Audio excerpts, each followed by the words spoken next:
The current Highway Transportation Bill requires that federal aid projects not become inactive. An inactive project is defined as any project that has not had activity for more than a year. However, MoDOT also maintains a list of projects that have had no activity for a period of 9 months and 6 months. These are the projects we begin to look at so we can avoid having a large number of projects on the official inactive list.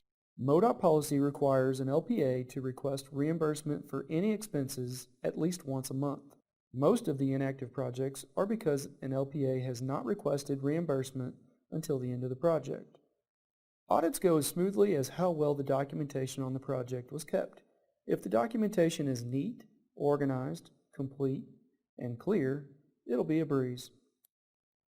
Did you know that MoDOT does a desktop review of every single project and does a full-blown audit of a random sampling of projects? Sometimes the audit findings will require MoDOT and FHWA to pay more money to the LPA, and sometimes these findings require us to remove money from the project or ask for payback of some funds. The owner of the project must keep all project documentation and files for a period of not less than 3 years. The 3-year period begins when the LPA receives the final payment from FHWA, not when the project is completed or even closed out. As you know, throughout the delivery of your project, MoDOT will be performing many different reviews. These reviews include various different plans reviews, a contract review, invoice reviews, construction site visits, a final closeout review, and a project audit. The current Highway Transportation Bill also requires the Federal Highway Administration to complete a Compliance Assessment Program, or CAP for short.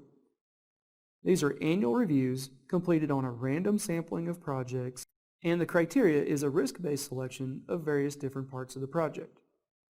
MoDOT also keeps statistical measures through an LPA tracker measure, and those statistics are reported to senior management on a quarterly basis.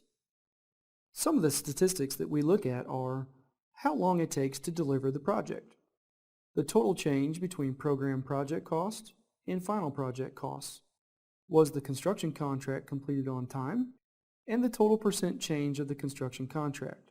Was there an overrun on the project or an underrun, and by how much? As you deliver your project, it's important to remember just how important project documentation is. If it's not documented, it did not happen.